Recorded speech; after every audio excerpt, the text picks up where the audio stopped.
दोस्तों, स्वागत है आपका हमारे चैनल आर.के. वर्मा में मुल्ला नसीरुद्दीन की नई मजेदार कहानी। मुल्ला नसीरुद्दीन और सन की बादशाह। दोस्तों, मुल्ला नसीरुद्दीन अपने गधे पर सवार होकर एक लंबी यात्रा पर निकल पड़ा। वह यूं ही देश दुनिया की पहचान के इरादे से एक दिन अपनी बेगम को यह समझाकर अपने घर से निकला था कि 1 साल पूरा होते होते वह लौट आएगा। 3 महीने की अनथक यात्रा के बाद मुल्ला नसीरुद्दीन 10 कोस में फैले मरुस्थल वाले इलाके में चला आया।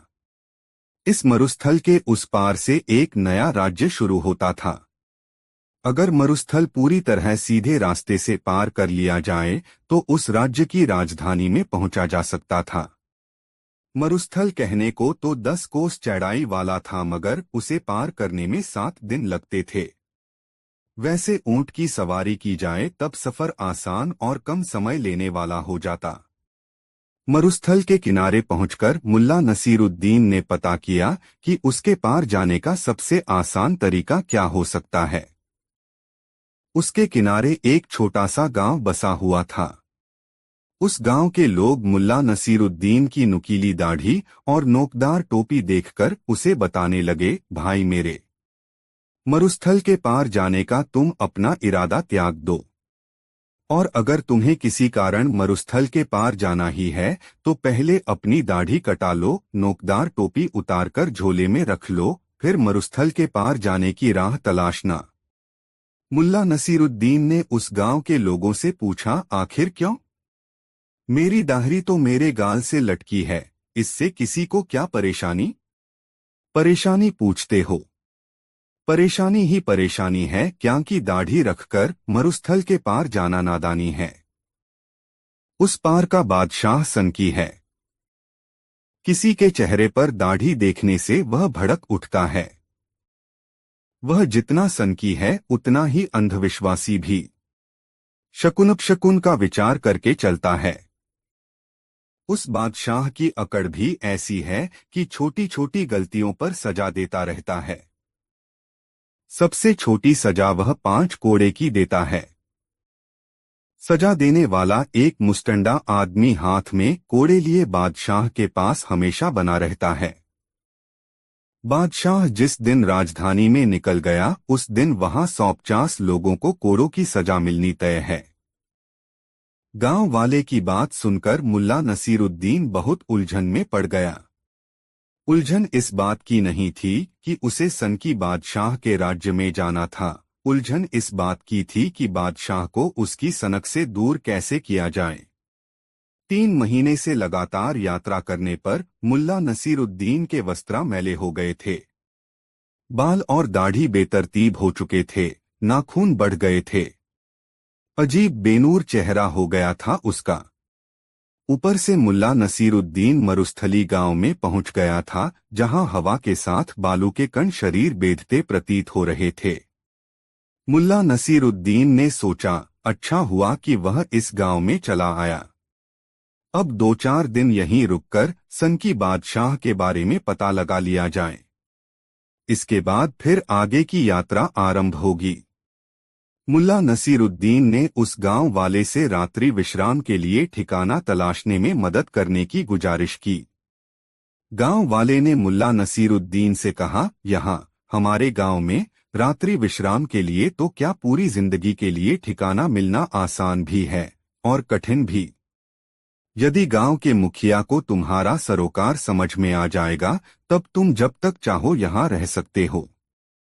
यदि मुखिया को तुम्हारा सरोकार समझ में नहीं आया या उचित नहीं लगा तो समझो कि तुम्हें किसी भी हालत में उस गांव में पनाह नहीं मिल सकती है। तुम चाहो तो तुम्हारी मुलाकात मैं गांव के मुखिया से करवा सकता हूं। ठीक है। ऐसा ही सही, मुल्ला नसीरुद्दीन ने उस गांव वाले से कहा। मतलब? गांव वाले ने पूछा। मतलब यह कि तुम मुझे अपने मुखिया से मिला दो। बाकी मुखिया मुझे देख समझकर क्या निर्णय लेता है उस पर निर्भर करेगा। वह गांव वाला मुल्ला नसीरुद्दीन को लेकर सीधे अपने मुखिया के पास गया। मुखिया उस समय जमीन पर पड़ा था। उसके आसपास भीड़ थी। लोग आशंकित स्वरों में आपस में बातें कर रहे थे। मुल्ला नसीरुद्दीन वहां पहुंचकर ठगासा रह गया। वह समझ नहीं पा रहा था कि माजरा क्या है। उसने साथ चल रहे गांव वाले युवक से पूछा, अरे भाई, अब तक हम लोग एक दूसरे का नाम नहीं जान पाए। मेरा नाम मुल्ला नसीरुद्दीन है। तुम्हारा नाम क्या है? जी, मेरा नाम साजिद है। आप मुझे सज्जो भी बुला सकते हैं। मेरे अब्बू अम्मी मुझे लाड़ से सज्जो ही बुलाते हैं, उस गांव वाले आदमी ने कहा। अच्छा सज्जो, जरा देखकर बताओ कि माजरा क्या है।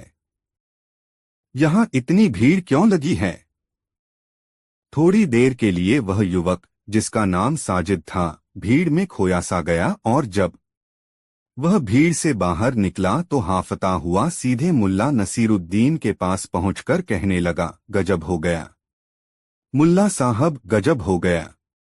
मुखिया को खेत में मचान बांधते समय सांप ने काट लिया है और वह दर्द से छटपटाते हुए बेदम सा हो गया है। इतना सुनना था कि मुल्ला नसीरुद्दीन ने बिजली जैसी तेजी दिखाई और भीड़ को चीरता हुआ उस स्थान पर पहुंच गया जहां मुखिया जमीन पर पड़ा कराह रहा था। मुल्ला नसीरुद्दीन ने भीड़ को तुरंत मुखिया से दूर हो जाने के लिए कहा, भाइयों हटो, हवा आने दो। अभी मुखिया को साफस्वच्छ वायु की जरूरत है। मुल्ला नसीरुद्दीन ने अपने कंधे से टंगी झोली में से एक डोरी निकाली और मुखिया के पांव पर जहां सांप काटे का निशान था, उससे कुछ ऊपर डोरी बांधते हुए कहा, आप घबराएं नहीं मुखिया जी, सांप का विष मैं निकालूंगा आपके शरीर से। ऐसे भी सभी सांप जहरीले नहीं होते। बस आप हिम्मत न हारें। मुखिया अब तक सवालिया निगाहों वाले लोगों की भीड़ से घिरा हुआ था। काफी देर से उससे लोग यही पूछ रहे थे, क्या हुआ मुखिया जी, मगर चार किसी के पास कोई निदान नहीं था। इतनी देर में ऐसा पहली बार हो रहा था कि कोई आदमी उससे कुछ ऐसा कह रहा था जिससे उसे यह भरोसा हो कि उसके जीवन की रक्षा हो सकती है। मुखिया ने मुल्ला नसीरुद्दीन को देखकर याद करने की कोशिश की कि वह कौन है, किंतु वह उसे याद नहीं कर पाया और सोचा कि सांप काटे का मंत्रा जानने वाला होगा। उसे सांप काट लेने की खबर फैलने के कारण किसी दूसरे गांव से आया होगा। उसी समय मुल्ला नसीरुद्दीन ने गांव वालों से एक चाकू और आग जलाने के लिए लकड़ी मंगवाई। गांव के लोग उत्सुकता से मुल्ला नसीरुद्दीन की कारगुजारियों को देख रहे थे। उसने पहले आग जलाई, फिर उसमें चाकू के फाल को लाल होने तक तपाया और फिर मुखिया के पांव में पड़े सौंप के दांत के निशान के पास एक गहरा चीरा लगा दिया। चीरा लगने से मुखिया तड़प उठा। मुखिया को चीखता देखकर मुल्ला नसीरुद्दीन ने कहा, मुखिया जी, खुदा का शुक्र है कि आपके शरीर में जहर नहीं फैला है। आपकी आंखें चमक रही हैं, सांसें सही ढंग से चल रही हैं। मैंने सांप काटे के स्थान पर लंबा चीरा लगा दिया है, खून रिसने दें। फिर खुद अपने हाथ से घाव वाले स्थान पर दबाव डालकर मुखिया के पांव से खून निकालने की कोशिश करने लगा। उसकी इस कोशिश से मुखिया दर्द से बिलबिला गया। थोड़ी देर के बाद मुल्ला नसीरुद्दीन मुखिया के पास से उठ गया और खेत के किनारे किनारे थोड़ी दूरी तक गया तथा एक पौधे के पत्ते तोड़ने लगा। जल्दी ही मुल्ला वहां से मुट्ठी भर पत्ते लेकर लौट आया और अपनी तलहथी पर उसको मसलने लगा। जब उसे अच्छी तरह मसल चुका तब उसका रस मुखिया के घाव पर टपकाना शुरू किया। मुखिया का कराहना रुक गया। मुल्ला नसीरुद्दीन ने देखा घाव से खून का रिसाव भी रस के प्रभाव से रुक गया है। उसने साफ कपड़ा मंगाकर मुखिया के पांव की पट्टी कर दी और मुखिया को सहारा देकर उठाया। फिर उसने मुखिया से कहा, मुखिया जी, अब कोई खतरा नहीं है। खतरा होना होता तो अब तक हो गया होता। 2-3 घंटे का समय सांप का विष चढ़ने के लिए काफी होता है। यह घाव भी जल्दी ही भर जाएगा। मुखिया मुल्ला नसीरुद्दीन से प्रभावित था। उसने मुल्ला नसीरुद्दीन के कंधे का सहारा लेकर कहा, चलो मेरी झोंपड़ी तक छोड़ दो। लेकिन मैं आपकी झोंपड़ी कहाँ है यह जानता ही नहीं। मुझे आप बताएं किधर चलना है, मैं आपको जहाँ कहें पहुँचा आऊँगा, मुल्ला नसीरुद्दीन ने कहा।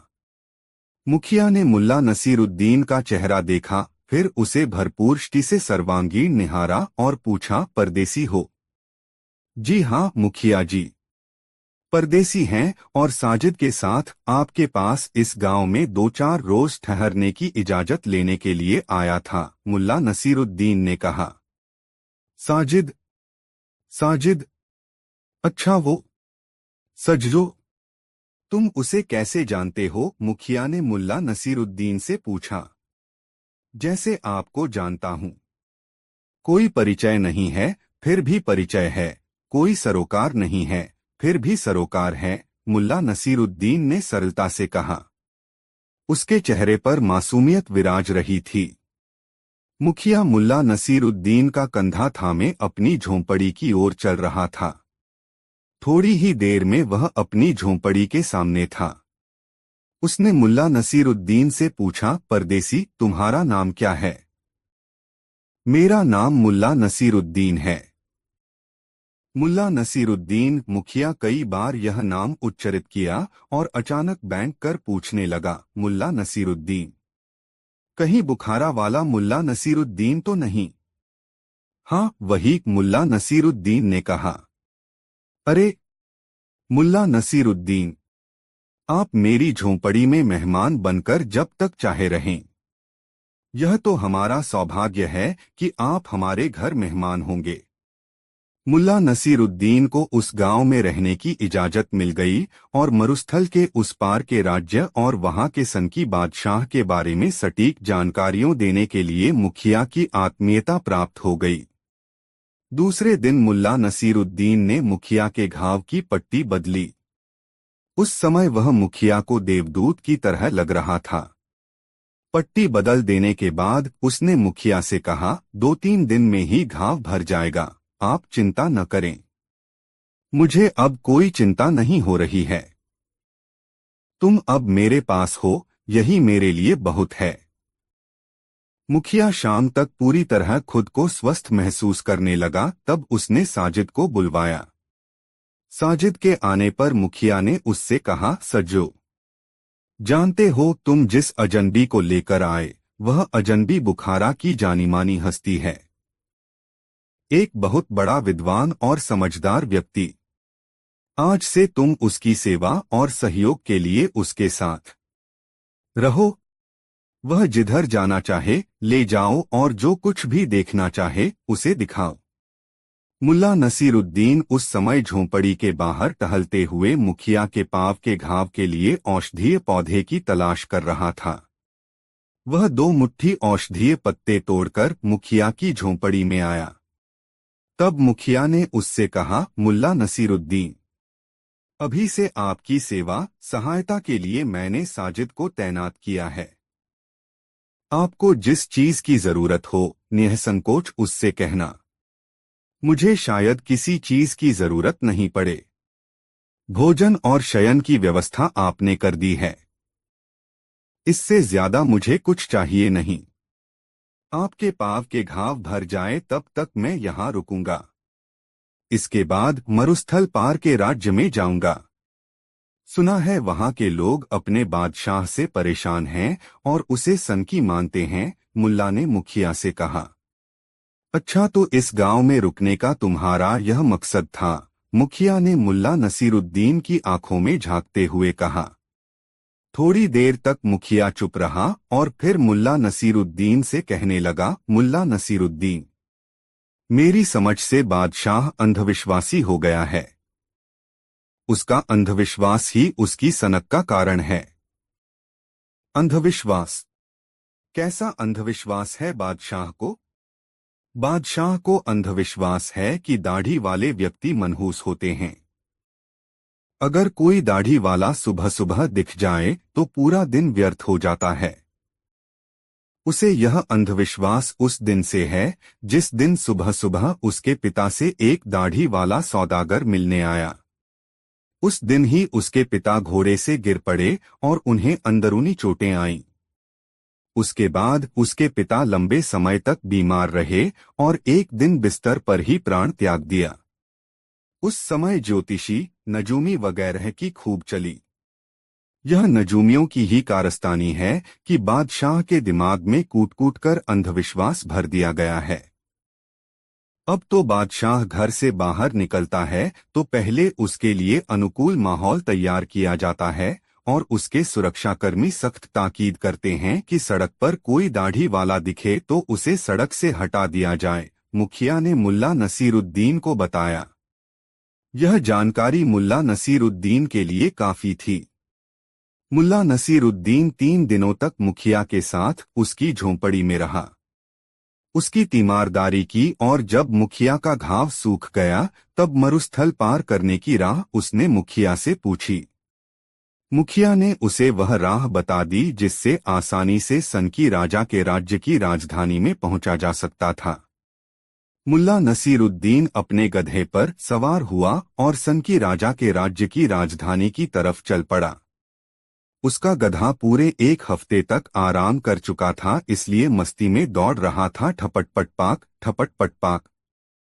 दूसरे दिन सबेरे सवेरे वह सनकी राजा की राजधानी में प्रवेश कर रहा था। जिस समय मुल्ला नसीरुद्दीन सनकी राजा की राजधानी के मुख्य मार्ग पर पहुंचा, ठीक उसी समय सनकी राजा भी शिकार खेलने जाने की तैयारी में अपने सहयोगियों के साथ मुख्य मार्ग पर आया। सनकी बादशाह की नजर मुल्ला नसीरुद्दीन पर पड़ गई। गंदे कपड़े, जिस पर कई जगह पैबंद लगे थे, बेतरतीब बिखरे हुए बाल और उलझी हुई दाढ़ी। मुल्ला पर नजर पड़ते ही बादशाह क्रोध से चीख पड़ा, अरे कोई है, हटाओ इस मनहूस को मेरी आंखों के सामने से। लगाओ इसको 5 कोड़े की, फिर कभी मेरी राह के बीच में आने की यह कोशिश भी न करे। मुल्ला नसीरुद्दीन ने चीख चीख कर कहा, बादशाह सलामत।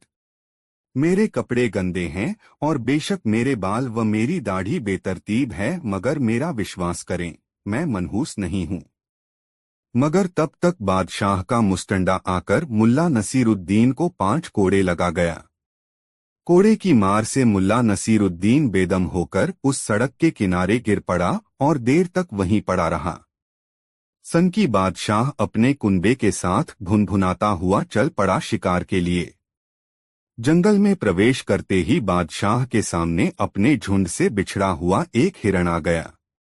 बादशाह ने धनुष पर बाण चढ़ाया और निशाना साधकर छोड़ दिया। हिरण बाण से बिंधकर वहीं ढेर हो गया। बादशाह को स्मरण हो आया कि 5 कोड़े खाने वाले शख्स ने कहा था, वह मनहूस नहीं है। बादशाह ने सोचा, वाकई वह आदमी मनहूस नहीं है। मैं बरसों से जंगल आता रहा हूँ शिकार खेलने के लिए, मगर ऐसा संयोग कभी नहीं हुआ कि जंगल में प्रवेश करते ही शिकार मिल जाए। बादशाह ने उस दिन बाघ के शिकार का कार्यक्रम बनाया था। जंगल से गुजरने वाली नदी के किनारे एक पेड़ पर बादशाह के लिए पहले से मचान बना हुआ था। बादशाह के आने के बाद एक मेमना वहां बांधा गया। बादशाह अपने सहयोगियों के साथ मचान पर चढ़ गया। अभी बादशाह को मचान पर चढ़े कुछ देर ही हुआ था कि मेमना मेमे करता हुआ पूरी ताकत से रस्सी तोड़कर भागने की कोशिश करने लगा। बादशाह ने देखा, एक बाघ पानी पीने के लिए नदी किनारे आ रहा था और मेमने पर नजर पड़ते ही वह वहीं घात लगाकर ठहर गया। बाघ अपने शिकार को देख रहा था और बादशाह और उसके सहयोगी अपने शिकार को। बादशाह ने धनुष पर बाण चढ़ाया और उसके सहयोगियों ने भी। बादशाह के इशारा करते ही एक साथ कई बाणों से बिंध गया बाघ और देखते ही देखते वहीं ढेर हो गया। बादशाह ने सोचा, वह आदमी ठीक ही कह रहा था कि वह मनहूस नहीं है। बेकार ही उसे कोड़े पड़े। यहाँ तो यह सिद्ध हो रहा है कि उसका चेहरा अपशकुनी कतई नहीं, बल्कि उसे देखकर आने के कारण जंगल में बिना प्रयास के शानदार शिकार मिल गया। बादशाह और उसके सहयोगी हिरण और बाघ के शिकार को अपने साथ घोड़े पर लादकर राजधानी की तरफ बढ़ने लगे। इतनी जल्दी शिकार मिल जाने का उन्हें उत्साह था। वे खुश खुश लौट रहे थे। जब वे लोग राजधानी के मुख्य मार्ग पर आए तब बादशाह को याद आ गया कि इसी सड़क के मुहाने पर उसके कहने से एक निर्दोष गधा सवार को कोड़ों से मारा गया। इस समय भी मुल्ला नसीरुद्दीन बेदमसा उसी स्थान पर पड़ा था।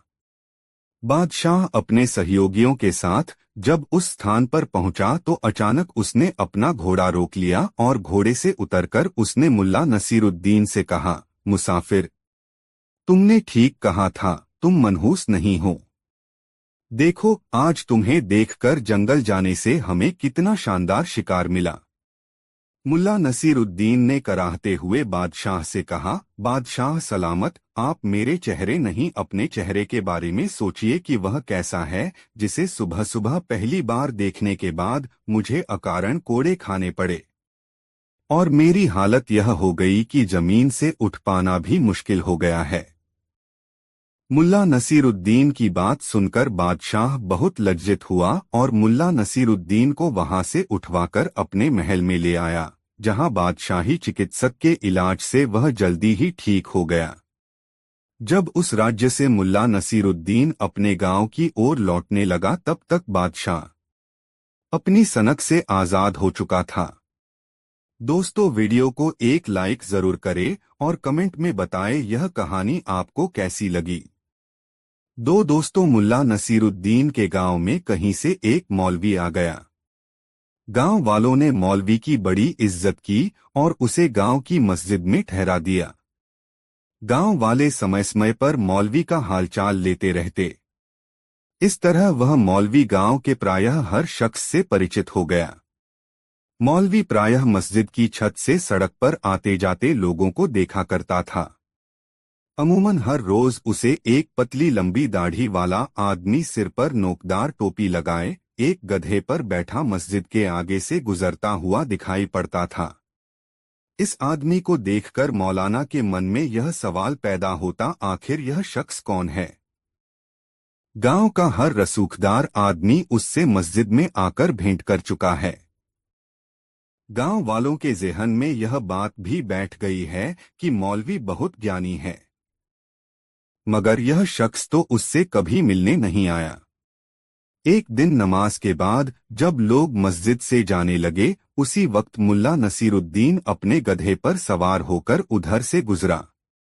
संयोग से मौलवी की नजर उस पर पड़ गई। उसने नमाजियों से पूछा, जरा कोई बताना, यह गधे पर सवार होकर इधर से कौन गुजरा? मौलवी साहब, इस गांव में गधे की सवारी केवल एक आदमी करता है, वह है मुल्ला नसीरुद्दीन, एक नमाजी ने उत्तर दिया। बड़ा अटपटा-सा आदमी लगता है, मौलवी ने तुरंत टिप्पणी की। अटपटा नहीं जनाब, बहुत समझदार और ज्ञानी आदमी है मुल्ला नसीरुद्दीन, एक अन्य नमाजी ने जवाब दिया। ज्ञानी तो घमंडी नहीं होते, मगर यह मुल्ला नसीरुद्दीन तो बहुत घमंडी लगता है। मौलवी ने कहा, घमंडी? अरे नहीं, तौबा, मुल्ला नसीरुद्दीन तो बहुत मासूम इंसान है, उसके लिए कोई दूसरी बात कही ही नहीं जा सकती। पहले नमाजी ने कहा, देखो, इस गांव के हर आदमी ने मुझसे मिलकर अपनी खुशी जाहिर की, मगर यह मुल्ला नसीरुद्दीन मेरे पास कभी नहीं आया। यह उसके घमंड की निशानी नहीं तो और क्या है? असली बात मौलवी की जुबा पर अंततः आ ही गई। तब उस नमाजी ने मौलवी से कहा, मौलवी साहब, मुल्ला बिना वजह कहीं आता जाता नहीं। इतना विद्वान और रसूख वाला इंसान होकर भी मेहनत मजदूरी कर अपने परिवार का पेट पालता है, इसलिए आपसे मिलने नहीं आया तो इसमें कोई बात नहीं। ठीक है, मगर तुम लोग उससे मेरी मुलाकात करवाओ, देखो तो सही कितना ज्ञानी है। मौलवी ने कहा, हाँ, मुलाकात तो होनी ही चाहिए। बहुत मजा आता है जब दो ज्ञानियों के बीच बातें होती हैं, एक नमाजी ने उत्साहित होकर कहा। दूसरे नमाजी ने दूने उत्साह में कहा, चलिए मौलवी साहब, मेरे साथ बाजार। मैं जानता हूं कि इस वक्त मुल्ला नसीरुद्दीन कहा गया होगा। मौलवी तुरंत तैयार हो गया। उस पर जुनून सवार हो गया, ये कि वह मुल्ला नसीरुद्दीन से बड़ा ज्ञानी है। था यह प्रमाणित करने के दोनों नमाजियों के साथ मौलवी बाजार पहुंचा। वहां एक सेठ के गोदाम में बोरे में चावल भरने के काम में मुल्ला नसीरुद्दीन लगा हुआ था। मौलवी के साथ गए नमाजियों ने उसका परिचय मौलवी से कराया। मुल्ला नसीरुद्दीन मौलवी की ओर देखकर मुस्कुराया और कहा, मौलवी साहब, आप हमारे गांव में रहते हैं, इसकी जानकारी मुझे पहले से ही है, मगर यह इत्तफाक आज हुआ है कि हम मिल रहे हैं। मौलवी ने मन ही मन कुढ़कर सोचा, कितना दम्भी है यह इंसान, मुझे सलाम तक नहीं किया। और गंभीर आवाज में कहा, मुल्ला नसीरुद्दीन, मैंने सुना है कि तुम बहुत ज्ञानी आदमी हो। मैं चाहता हूं कि तुम्हारे साथ शास्त्रार्थ करूं ताकि अंदाज लग सके कि तुम सचमुच ज्ञानी हो या ज्ञानी होने का आडंबर रचते हो। मुल्ला नसीरुद्दीन मौलवी की बात सुनकर हंस पड़ा, बच्चों जैसी मासूम और निर्दोष हंसी। फिर कहा, जनाब, मैंने कभी नहीं कहा कि मैं ज्ञानी हूं। पता नहीं आपसे किसने कहा है। रही बात शास्त्रार्थ की, तो मैं आपसे बात करने के लिए तैयार हूं। अभी तो मैं काम में लगा हूं, वरना अभी ही आपके साथ बैठ गया होता। आप ऐसा करें, जुम्मे की शाम को मेरे घर आ जाएं। वहीं बैठकर बातें होंगी। मौलवी वहां से चल दिया, यह कहते हुए, ठीक है, जुम्मे की शाम। याद रहे, अजीब चुनौती का भाव था उसकी आवाज में। जुम्मे तक मौलवी गांव के लोगों को बताता रहा कि जुम्मे की शाम को मुल्ला नसीरुद्दीन के साथ वह शास्त्रार्थ करके परखेगा कि वाकई मुल्ला है, कितने पानी में। जुम्मे की शाम को मौलवी गांव के चुनिंदा लोगों को साथ लेकर मुल्ला नसीरुद्दीन के घर पहुंचा तो यह देखकर चकित रह गया कि उसके घर पर ताला लटका हुआ है। उसने आसपास के लोगों से जानकारी की तो पता चला कि आज सुबह ही मुल्ला अपनी बेगम को साथ लेकर अपनी ससुराल गया है। यह सुनकर मौलवी का खून खौल उठा। उसने दीवार पर सफेदी चढ़ाने के लिए बनाया गया गाड़ा मुल्ला के दरवाजे के पास देखा। उसने तुरंत एक कूंची बनाई और मुल्ला नसीरुद्दीन के दरवाजे पर लिख दिया, बेवकूफ, बड़े बड़े हर्फ में लिखा गया। यह शब्द दूर से ही पढ़ा जा सकता था। इसके बाद मौलवी मस्जिद की ओर लौट गया। शाम ढलने के बाद मुल्ला नसीरुद्दीन अपने घर लौटा और दरवाजे पर बेवकूफ लिखा देखा तो समझ गया कि माजरा क्या है। उसने अपनी बेगम को चाबी थमाई और कहा, तुम चलो, घर के दरवाजे खोलो।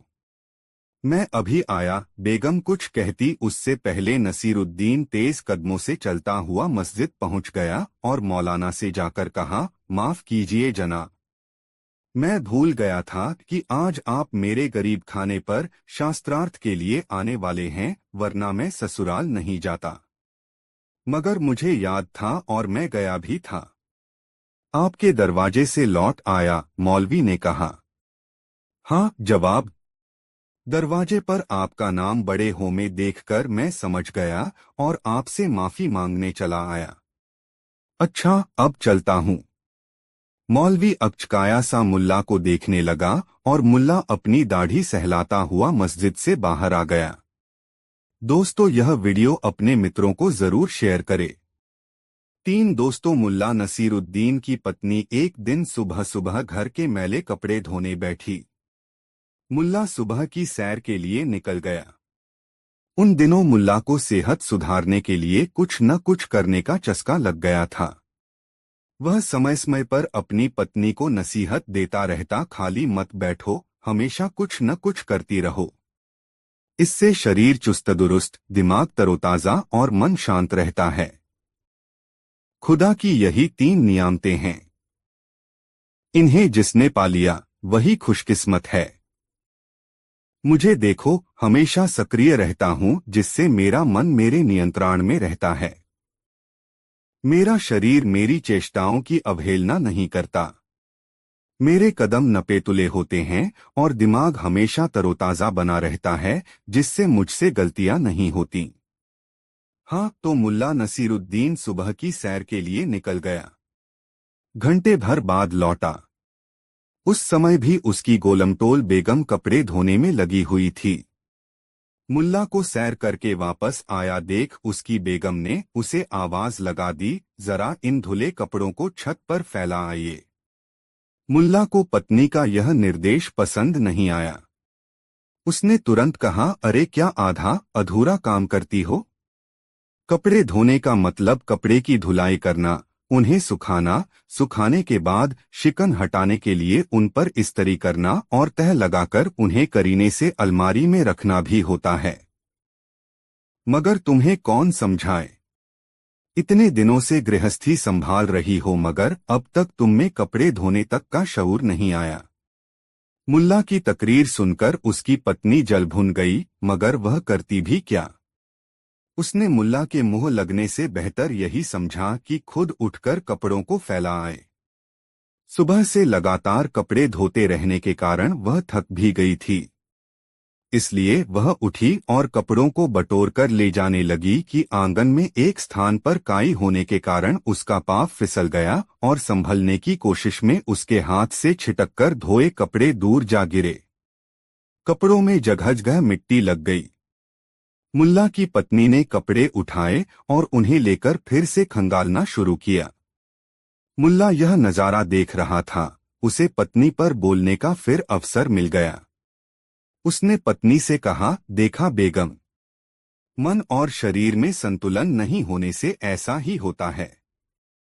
जरूर तुम्हारा दिमाग कहीं और था और मन में किसी बात को लेकर उथल पुथल हो रही थी, जिसके कारण तुमने अपने शरीर का नियंत्रण खो दिया। सोचो, तुम गिर भी सकती थी। इसी से तो कहता हूं कि। मुल्ला की पत्नी ने बीच में ही टोकते हुए कहा, नसीहतें देने के स्थान पर यदि तुमने मेरे काम में थोड़ा हाथ बंटाया होता तो ऐसा कतई नहीं होता। सुबह से कपड़े धोते धोते मैं थक गई हूं। इसलिए ही तुमसे कहा था कि कपड़े छत पर फैला आओ, मगर तुम मेरी सुनते कब हो। मुल्ला नसीरुद्दीन को लगा कि अब नसीहत देने के स्थान पर उसे खुद कपड़े सूखने के लिए छत पर ले जाकर फैला देना चाहिए। वह उठा और कपड़े लेकर छत पर चला गया और उन्हें सूखने के लिए फैला दिया। वापस लौटने पर उसने अपनी पत्नी को रसोई की तरफ जाते देखा। उसकी चाल में थोड़ी लंगड़ाहट थी। मुल्ला नसीरुद्दीन को यह बात समझ में आते देर नहीं लगी कि फिसलने के कारण बेगम के पाँव में मोच आ गई है। मोच खाए पाँव के बावजूद उसकी पत्नी ने खाना तैयार किया और उसके लिए भोजन परोस दिया। उस समय तक उसने कुछ भी नहीं खाया था। उसने भोजन पर बैठते समय उससे कहा भी, बेगम तुम भी खा लो। मगर उसने यह कहते हुए उस समय भोजन करने से इनकार कर दिया कि अभी कमरों में झाड़ी लगाना है और बिस्तर ठीक करने हैं, चादर बदलना है। इन कामों को निपटाकर स्नान करूंगी तब भोजन करूंगी, आप खा लीजिए। मुल्ला नसीरुद्दीन ने भोजन किया और बगीचे में जाकर टहलने लगा। लगभग घंटे भर बाद जब वह अपने कमरे में आया तो देखा बेगम सारे कामों से फारिग होकर आराम फरमा रही है। उसने बेगम से पूछा, तुमने खाना खा लिया? हाँ, संक्षिप्त सा उत्तर दिया बेगम ने। तो कुछ और करती। दिन का वक्त इंसान को सक्रियता के लिए मिला है बेगम। सक्रिय रहने से मन प्रफुल्लित रहता है। तन में खून का संचार सही रहता है, जिससे सेहत दुरुस्त रहती है। मुल्ला नसीरुद्दीन ने अपनी बेगम को फिर से अच्छी सेहत का पाठ पढ़ाना शुरू कर दिया। मगर बेगम ने मुल्ला को बीच में ही टोक दिया, यह क्या? तुम समझ रहे हो कि मैं बिस्तर पर आराम करने के लिए लेटी हूँ। सुबह से तो मैं लगातार काम करती रही हूँ, मगर फिसलने के बाद से पाँव में दर्द है। अब तो खड़ा भी नहीं हुआ जाता। और तुम हो कि मुझे अच्छी सेहत का राज बताने में लगे हो। मुल्ला ने कुछ देर पहले अपनी पत्नी को लंगड़ाकर चलते हुए देखा था, अब दर्द की शिकायत मिलने पर उसे संदेह हुआ कि बेगम के पाँव में मोच आ गई है। तुरंत उसने बेगम के पाँव देखे। पाँव में सूजन आ चुकी थी। वह तुरंत बेगम की तीमारदारी में लग गया। हल्दी चूने की पट्टी लगाई और पाँव सीधे करके लेटे रहने का निर्देश दिया। यह सब कर चुकने के बाद उसने फिर से कहा, इसीलिए कहता हूँ बेगम, मन और तन में सामंजस्य बनाना जरूरी है। तुम्हारे मन में बेचैनी नहीं होती तो दिमाग पे काबू रहता, और दिमाग पे काबू रहता तो शरीर पर नियंत्रण रहता, तो पाँव फिसलने की नौबत ही नहीं आती। उसकी बेगम इस नसीहत से परेशान हो उठी और बात बदलने के लिए बोली, हाँ तुम ठीक कहते हो। देखो कपड़े सूख गए होंगे, उन्हें ले आओ। बिस्तर पर बैठे बैठे ही तह लगा दूं। मुल्ला नसीरुद्दीन तुरंत उठकर छत की ओर चला गया। थोड़ी देर के बाद एक जोरदार आवाज उभरी, धड़ाम, जैसे कोई भारी चीज ऊंचाई से गिरी हो। बेगम ने बिस्तर से ही आवाज लगाई, क्या गिरा? कुछ नहीं बेगम, मेरी शेरवानी गिर गई छत से। मुल्ला की दर्दभरी आवाज बेगम को सुनाई पड़ी। उसने पूछा, मगर आवाज तो किसी भारी चीज के गिरने की थी। कुछ नहीं बेगम, शेरवानी में मैं भी हूं न। मुल्ला नसीरुद्दीन की कराहती हुई आवाज सुनकर बेगम बिस्तर से उतरकर आंगन की ओर चल पड़ी। दोस्तों, वीडियो को एक लाइक जरूर करें। चार चाबी की खोज, नई मजेदार कहानी। मुल्ला नसीरुद्दीन के कारनामों की दूर दूर तक चर्चा होने लगी थी। उसे कुछ लोग बहुत पहुंचा हुआ इंसान मानने लगे थे, तो कुछ सिद्ध पुरुष की संज्ञा देने लगे थे। ऐसे सिद्ध पुरुष की जिसकी उलझलूल सी लगने वाली हरकतों में भी जीवन का कोई गूढ़ रहस्य छिपा होता है। उसकी प्रसिद्धि का आलम यह था कि नौजवान उसकी नकल कर नोकदार टोपी पहनने लगे थे। कोई उसकी नकल कर गधे पर उल्टा सवार होता, तो कोई उसकी सादगी और सरलता को आत्मसात करने का प्रयास करता। लेकिन मुल्ला नसीरुद्दीन इन सब बातों से बेखबर एक आम आदमी की तरह मेहनत मशक्कत करता और उससे मिलने वाली रकम से अपना और अपनी पत्नी का पेट भरता। न तो उसे कुछ बचाने की चिंता सताती और न ही धन कमाने की लिप्सा से वह पीड़ित होता। अलमस्ती उसकी फितरत थी। बड़ी से बड़ी समस्या आने पर भी मुल्ला के चेहरे पर शिकन किसी ने नहीं देखी। समस्याओं को वह समस्या की तरह लेता भी नहीं था। जोखिम उसे कभी जोखिम नहीं लगी। सहजता और सरलता, मासूमियत और निश्चलता मुल्ला नसीरुद्दीन की पहचान थी। लोग कहने लगे थे कि मुल्ला नसीरुद्दीन अपने जीवन में इतना तपा है कि उसके मन के सारे कलुष मिट गए हैं। एक दिन मुल्ला नसीरुद्दीन की विद्वत्ता और बुद्धिमत्ता की चर्चा सुनकर एक धनवान व्यक्ति उससे मिलने आया। दुआ सलाम के बाद उस धनवान व्यक्ति ने मुल्ला नसीरुद्दीन से कहा, मेरा नाम आलम है। खुदा ने मुझे इतनी दौलत दी है कि मैं चाहूँ तो सोने की सिल्लियों से अपने रहने के लिए मकान बना सकता है, मगर इतना धन होने के बाद भी मुझे चैन नहीं है। हमेशा मेरा मन अशांत रहता है। मैंने आपके बारे में बहुत कुछ सुना है। लोग आपको सिद्ध पुरुष मानते हैं, इसीलिए मैं आपके पास दामन फैला आया है। आप चाहें तो मुझे संकट से उबार सकते हैं। मुझे बताएं कि मेरी समस्या का समाधान कैसे होगा। मुल्ला नसीरुद्दीन, जो अब तक उस धनाढ़ व्यक्ति की बात सुन रहा था, थोड़ा संकुचित हुआ और झेंपते हुए बोला, जनाब, आपको जरूर कोई गलतफहमी हुई है। मैं कोई ज्ञानी ध्यानी नहीं है। मैं एक साधारण आदमी हूँ। मेहनत मजदूरी कर अपना परवरिश करता हूँ। नहीं नहीं, ऐसा नहीं कहें। मैंने सैकड़ों लोगों से आपकी तारीफ सुनी है। आप मेरी समस्या का समाधान सुझा सकते हैं, इसीलिए मैं आपके पास आया हूँ। आप मुझे निराश नहीं करें। धनाढ़ व्यक्ति ने अपनी गुजारिश से मुल्ला नसीरुद्दीन को निरुत्तर सा कर दिया। अजीब उलझन में पड़ गया मुल्ला नसीरुद्दीन। वह नहीं चाहता था कि लोग उसे ज्ञानी ध्यानी मानकर विशेष सम्मान देने लगें। वह तो सहजता में जीवन जीने का हिमायती था। यह बात जरूर थी कि जीवन की उलझनों ने उसे इतना तर्जा दे दिया था कि अब कोई समस्या उसे समस्या नहीं लगती थी। उसका विश्वास था कि कोई भी समस्या ऐसी नहीं होती जिसका समाधान नहीं हो। धनाढ्य व्यक्ति के बार बार गिड़गिड़ाने पर मुल्ला नसीरुद्दीन ने कहा, कितनी विचित्र बात है कि आप जिस समस्या का समाधान चाहते हैं वह समस्या आपने मुझे अब तक बताई ही नहीं। धनवान व्यक्ति, जिसका नाम आलम था, मुल्ला के इस कथन से थोड़ा लज्जित हुआ और विनम्रता से बोला, मुल्ला साहब, मैंने आपको बताया है कि मेरे पास बहुत दौलत है, फिर भी मुझे चैन नहीं मिलता। आप मुझे बताएं कि मुझे चैन कहाँ मिलेगा? मुझे आत्मिक सुख और शांति कैसे नसीब होगी? मुल्ला नसीरुद्दीन ने मुस्कुराते हुए आलम की तरफ देखा और कहा, ठीक है जनाब, मैं आपको जवाब दूंगा, मगर आज नहीं, उचित अवसर आने पर। आप अपना पता बता दें और उचित समय का इंतजार करें। आलम ने समझ लिया कि मुल्ला नसीरुद्दीन से अब इस प्रसंग में कुछ भी कहना उचित नहीं है, इसलिए वह उसे अपना पता बताकर वहां से लौट गया। मुल्ला नसीरुद्दीन भी अपनी सामान्य दिनचर्या में लग गया।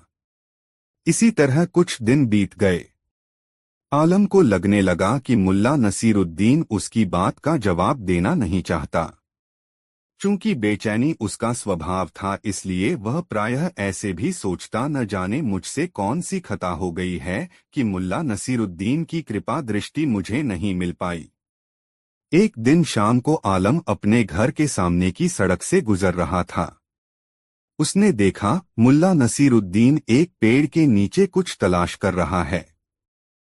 आधा बदन झुकाए मुल्ला नसीरुद्दीन कभी बाएं, कभी दाएं, कभी आगे, कभी पीछे चहलकदमी करता हुआ बेचैन हो रहा था।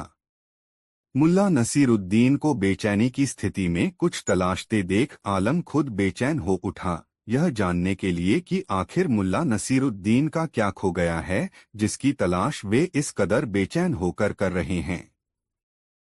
आलम तुरंत मुल्ला नसीरुद्दीन के पास पहुंच गया और उसे सलाम करते हुए पूछा, जनाब, आपका कुछ खो गया मालूम पड़ता है। क्या खोया है, मुझे बताए ताकि मैं भी उसकी तलाश में आपकी मदद करूं।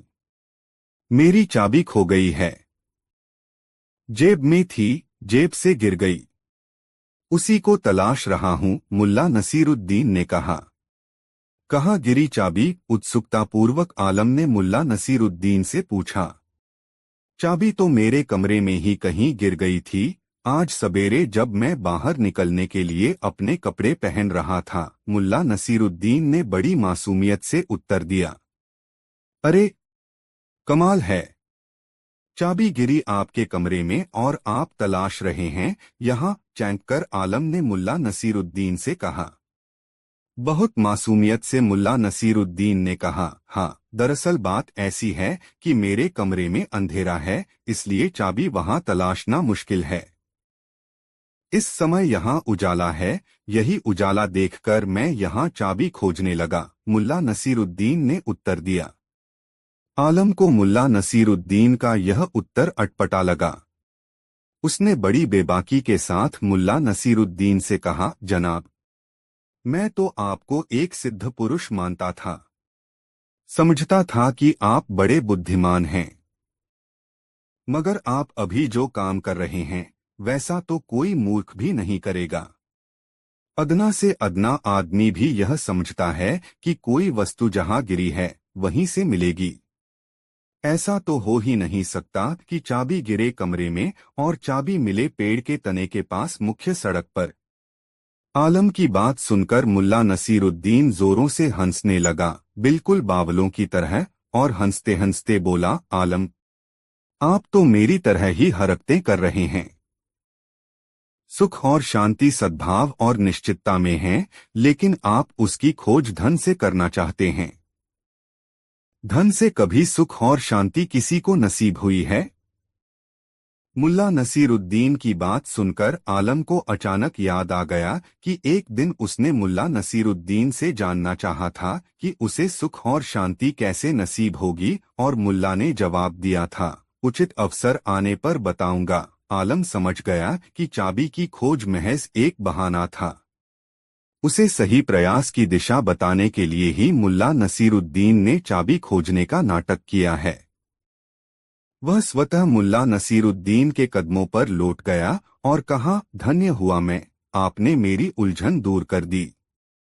दोस्तों, यह वीडियो अपने मित्रों को जरूर शेयर करें। 5 मुल्ला की नसीहत। मजेदार कहानी। मुल्ला नसीरुद्दीन की पत्नी एक दिन सुबह सुबह घर के मैले कपड़े धोने बैठी। मुल्ला सुबह की सैर के लिए निकल गया। उन दिनों मुल्ला को सेहत सुधारने के लिए कुछ न कुछ करने का चस्का लग गया था। वह समय समय पर अपनी पत्नी को नसीहत देता रहता, खाली मत बैठो, हमेशा कुछ न कुछ करती रहो। इससे शरीर चुस्त दुरुस्त, दिमाग तरोताजा और मन शांत रहता है। खुदा की यही 3 नियामतें हैं। इन्हें जिसने पा लिया वही खुशकिस्मत है। मुझे देखो, हमेशा सक्रिय रहता हूँ, जिससे मेरा मन मेरे नियंत्रण में रहता है। मेरा शरीर मेरी चेष्टाओं की अवहेलना नहीं करता। मेरे कदम नपेतुले होते हैं और दिमाग हमेशा तरोताजा बना रहता है, जिससे मुझसे गलतियां नहीं होती। हाँ, तो मुल्ला नसीरुद्दीन सुबह की सैर के लिए निकल गया। घंटे भर बाद लौटा। उस समय भी उसकी गोलमटोल बेगम कपड़े धोने में लगी हुई थी। मुल्ला को सैर करके वापस आया देख उसकी बेगम ने उसे आवाज लगा दी, जरा इन धुले कपड़ों को छत पर फैला आइए। मुल्ला को पत्नी का यह निर्देश पसंद नहीं आया। उसने तुरंत कहा, अरे क्या आधा अधूरा काम करती हो? कपड़े धोने का मतलब कपड़े की धुलाई करना, उन्हें सुखाना, सुखाने के बाद शिकन हटाने के लिए उन पर इस्त्री करना और तह लगाकर उन्हें करीने से अलमारी में रखना भी होता है। मगर तुम्हें कौन समझाए? इतने दिनों से गृहस्थी संभाल रही हो, मगर अब तक तुम में कपड़े धोने तक का शऊर नहीं आया। मुल्ला की तकरीर सुनकर उसकी पत्नी जल भुन गई, मगर वह करती भी क्या? उसने मुल्ला के मुंह लगने से बेहतर यही समझा कि खुद उठकर कपड़ों को फैला आए। सुबह से लगातार कपड़े धोते रहने के कारण वह थक भी गई थी। इसलिए वह उठी और कपड़ों को बटोरकर ले जाने लगी कि आंगन में एक स्थान पर काई होने के कारण उसका पाँव फिसल गया और संभलने की कोशिश में उसके हाथ से छिटककर धोए कपड़े दूर जा गिरे। कपड़ों में जगह जगह मिट्टी लग गई। मुल्ला की पत्नी ने कपड़े उठाए और उन्हें लेकर फिर से खंगालना शुरू किया। मुल्ला यह नजारा देख रहा था। उसे पत्नी पर बोलने का फिर अवसर मिल गया। उसने पत्नी से कहा, देखा बेगम, मन और शरीर में संतुलन नहीं होने से ऐसा ही होता है। जरूर तुम्हारा दिमाग कहीं और था और मन में किसी बात को लेकर उथल पुथल हो रही थी, जिसके कारण तुमने अपने शरीर का नियंत्रण खो दिया। सोचो, तुम गिर भी सकती थी। इसी से तो कहता हूं कि। मुल्ला की पत्नी ने बीच में ही टोकते हुए कहा, नसीहतें देने के स्थान पर यदि तुमने मेरे काम में थोड़ा हाथ बंटाया होता तो ऐसा कतई नहीं होता। सुबह से कपड़े धोते धोते मैं थक गई हूँ। इसलिए ही तुमसे कहा था कि कपड़े छत पर फैला आओ, मगर तुम मेरी सुनते कब हो? मुल्ला नसीरुद्दीन को लगा कि अब नसीहत देने के स्थान पर उसे खुद कपड़े सूखने के लिए छत पर ले जाकर फैला देना चाहिए। वह उठा और कपड़े लेकर छत पर चला गया और उन्हें सूखने के लिए फैला दिया। वापस लौटने पर उसने अपनी पत्नी को रसोई की तरफ जाते देखा। उसकी चाल में थोड़ी लंगड़ाहट थी। मुल्ला नसीरुद्दीन को यह बात समझ में आते देर नहीं लगी कि फिसलने के कारण बेगम के पाँव में मोच आ गई है। मोच खाए पाँव के बावजूद उसकी पत्नी ने खाना तैयार किया और उसके लिए भोजन परोस दिया। उस समय तक उसने कुछ भी नहीं खाया था। उसने भोजन पर बैठते समय उससे कहा भी, बेगम तुम भी खा लो। मगर उसने यह कहते हुए उस समय भोजन करने से इनकार कर दिया कि अभी कमरों में झाड़ी लगाना है और बिस्तर ठीक करने हैं, चादर बदलना है। इन कामों को निपटाकर स्नान करूंगी तब भोजन करूंगी, आप खा लीजिए। मुल्ला नसीरुद्दीन ने भोजन किया और बगीचे में जाकर टहलने लगा। लगभग घंटे भर बाद जब वह अपने कमरे में आया तो देखा बेगम सारे कामों से फारिग होकर आराम फरमा रही है। उसने बेगम से पूछा, तुमने खाना खा लिया? हाँ, संक्षिप्त सा उत्तर दिया बेगम ने। तो कुछ और करती? दिन का वक्त इंसान को सक्रियता के लिए मिला है बेगम। सक्रिय रहने से मन प्रफुल्लित रहता है, तन में खून का संचार सही रहता है, जिससे सेहत दुरुस्त रहती है। मुल्ला नसीरुद्दीन ने अपनी बेगम को फिर से अच्छी सेहत का पाठ पढ़ाना शुरू कर दिया। मगर बेगम ने मुल्ला को बीच में ही टोक दिया, यह क्या? तुम समझ रहे हो कि मैं बिस्तर पर आराम करने के लिए लेटी हूँ। सुबह से तो मैं लगातार काम करती रही हूँ मगर फिसलने के बाद से पाँव में दर्द है। अब तो खड़ा भी नहीं हुआ जाता। और तुम हो कि मुझे अच्छी सेहत का राज बताने में लगे हो। मुल्ला ने कुछ देर पहले अपनी पत्नी को लंगड़ाकर चलते हुए देखा था, अब दर्द की शिकायत मिलने पर उसे संदेह हुआ कि बेगम के पाँव में मोच आ गई है। तुरंत उसने बेगम के पाँव देखे। पाँव में सूजन आ चुकी थी। वह तुरंत बेगम की तीमारदारी में लग गया। हल्दी चूने की पट्टी लगाई और पाँव सीधे करके लेटे रहने का निर्देश दिया। यह सब कर चुकने के बाद उसने फिर से कहा, इसीलिए कहता हूँ बेगम, मन और तन में सामंजस्य बनाना जरूरी है। तुम्हारे मन में बेचैनी नहीं होती तो दिमाग पे काबू रहता, और दिमाग पे काबू रहता तो शरीर पर नियंत्रण रहता, तो पाँव फिसलने की नौबत ही नहीं आती। उसकी बेगम इस नसीहत से परेशान हो उठी और बात बदलने के लिए बोली, हाँ तुम ठीक कहते हो। देखो कपड़े सूख गए होंगे, उन्हें ले आओ। बिस्तर पर बैठे बैठे ही तह लगा दूं। मुल्ला नसीरुद्दीन तुरंत उठकर छत की ओर चला गया। थोड़ी देर के बाद एक जोरदार आवाज उभरी, धड़ाम, जैसे कोई भारी चीज ऊंचाई से गिरी हो। बेगम ने बिस्तर से ही आवाज लगाई, क्या गिरा? कुछ नहीं बेगम, मेरी शेरवानी गिर गई छत से। मुल्ला की दर्दभरी आवाज बेगम को सुनाई पड़ी। उसने पूछा, मगर आवाज तो किसी भारी चीज के गिरने की थी। कुछ नहीं बेगम, शेरवानी में मैं भी हूं न। मुल्ला नसीरुद्दीन की कराहती हुई आवाज सुनकर बेगम बिस्तर से उतरकर आंगन की ओर चल पड़ी। दोस्तों, कहानी कैसी लग रही है कमेंट बताना ना भूले। 6 लोग क्या कहेंगे? बहुत मजेदार कहानी। मुल्ला नसीरुद्दीन बूढ़ा हो चुका था।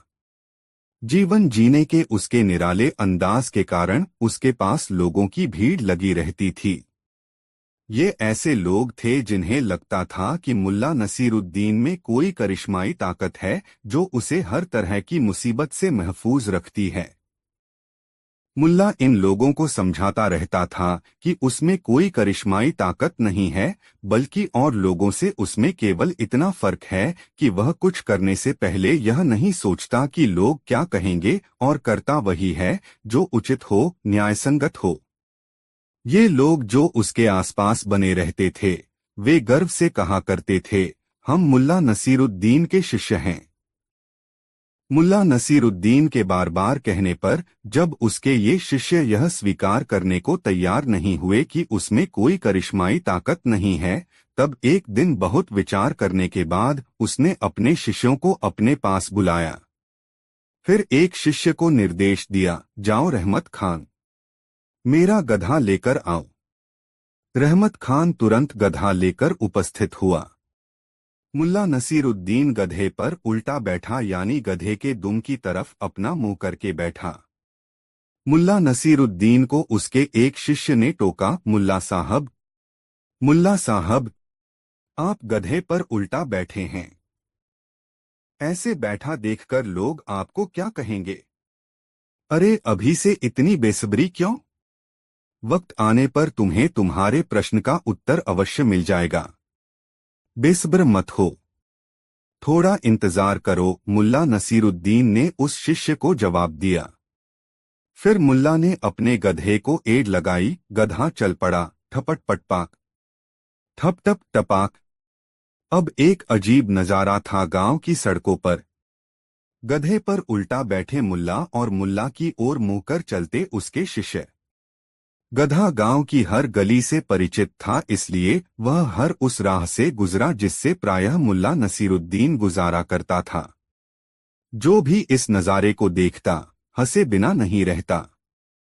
मुल्ला के गधे के साथ अब मुल्ला के शिष्यों के अलावा गांव के लोग भी चलने लगे थे। धीरे धीरे उस हुजूम को देखकर ऐसा लगने लगा कि गांव में मुल्ला नसीरुद्दीन को गधे पर उल्टा बैठाकर उसका जुलूस निकाला गया है। जुलूस में शामिल लोग मुल्ला नसीरुद्दीन का मखौल उड़ाने लगे। ही हा का दौर शुरू हो गया। यह देखकर मुल्ला नसीरुद्दीन का एक शिष्य मुल्ला के पास पहुंच गया और मुल्ला से कहने लगा, जनाब, अब आप गधे पर सीधा बैठकर चलें। जुलूस में शामिल लोग आपका मजाक उड़ा रहे हैं। मुझसे सहन नहीं हो रहा है। सहन नहीं हो रहा है। क्यों? मैं तो मजे से अपने गधे पर बैठा हूं, मुल्ला नसीरुद्दीन ने हंसते हुए अपने शिष्य से पूछा। शिष्य मौन रहा।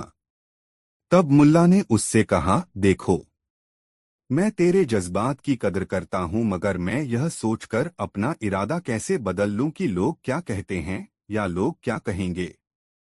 अब देखो न, गधे पर मैं सीधा बैठकर चलें तब भी तो जितने मुंह उतनी बातें होंगी।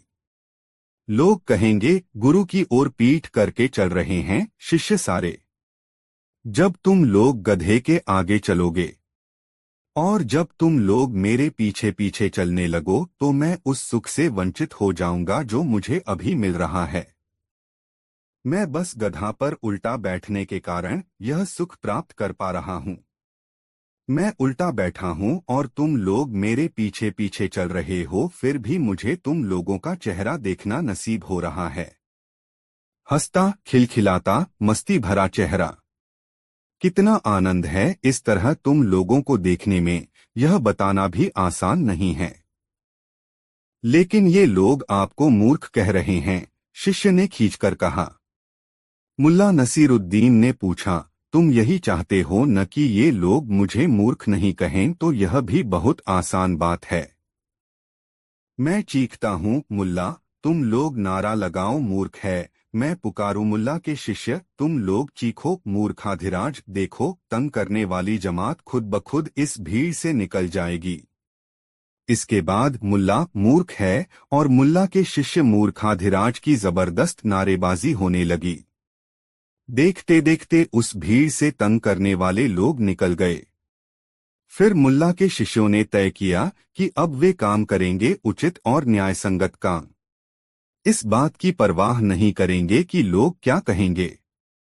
दोस्तों, वीडियो कैसा लगा कमेंट में जरूर बताएं। ऐसी और नई मजेदार कहानी सुनने के लिए हमारे चैनल आरके वर्मा को अभी सब्सक्राइब जरूर करें और यह वीडियो अपने मित्रों को जरूर शेयर करें। वीडियो देखने के लिए धन्यवाद।